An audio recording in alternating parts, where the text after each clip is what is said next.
नमस्कार दोस्तों।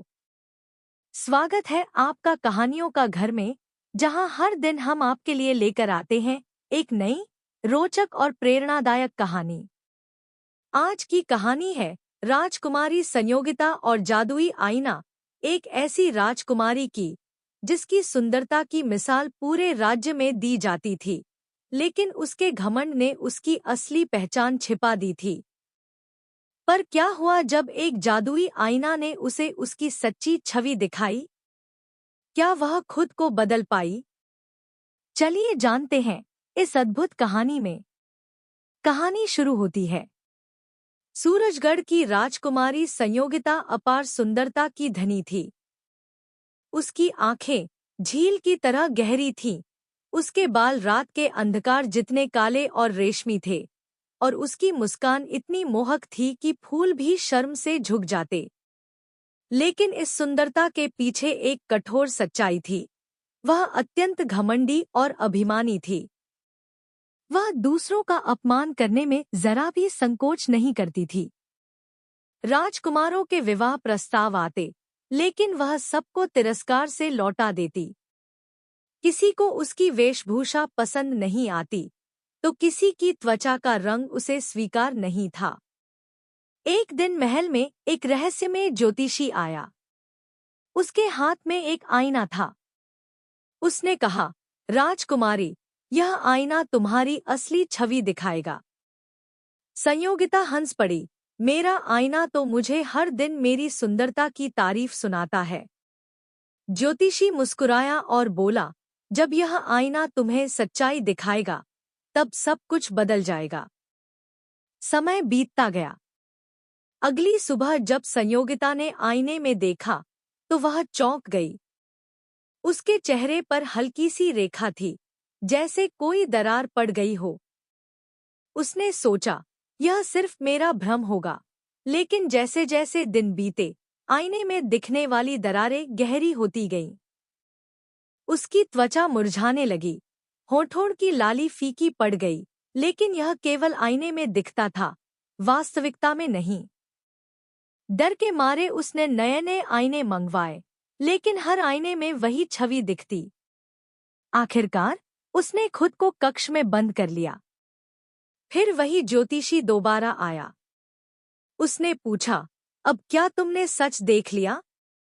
संयोगिता ने रोते हुए कहा, मेरा आईना झूठ बोलता था या मैं खुद को धोखा दे रही थी? ज्योतिषी मुस्कुराया, आईना कभी झूठ नहीं बोलता, वह सिर्फ तुम्हारी आत्मा का प्रतिबिंब दिखाता है। तुम्हारा घमंड और अहंकार तुम्हारी आत्मा को कुरूप बना रहे थे। संयोगिता ने पहली बार अपनी आंखों में पश्चाताप देखा। उसने खुद को बदलने की ठानी। वह विनम्र हो गई, जरूरतमंदों की मदद करने लगी। लेकिन महल के लोग अब भी उसकी पुरानी छवि को याद करते थे।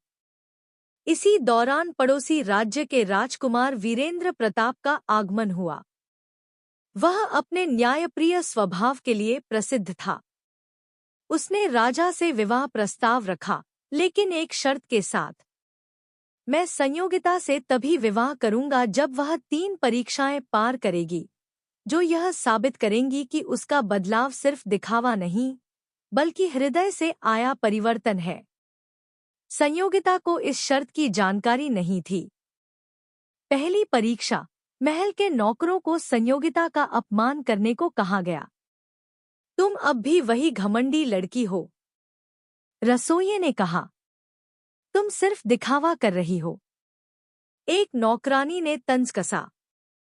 पहले संयोगिता को गुस्सा आया, लेकिन फिर उसने गहरी सांस ली और मुस्कुराकर बोली, शायद आप सही कह रहे हैं। मैं अपनी गलतियों को सुधारने की कोशिश कर रही हूँ। कृपया मुझे सीखने का अवसर दें। राजकुमार मुस्कुराया। पहली परीक्षा सफल रही। दूसरी परीक्षा, एक गरीब महिला अपने बीमार बेटे को लेकर महल में आई और मदद की गुहार लगाई। संयोगिता ने तुरंत अपने गहने दे दिए, लेकिन राजकुमार ने सिर हिलाया। त्याग सिर्फ धन देने से नहीं होता, बल्कि जब तुम अपने आराम को छोड़कर किसी के लिए कुछ करो, तब असली त्याग कहलाता है। संयोगिता खुद बच्चे की देखभाल करने लगी। उसने रातों को जागकर उसकी सेवा की। हफ्ते भर में बच्चा ठीक हो गया। दूसरी परीक्षा भी पूरी हुई।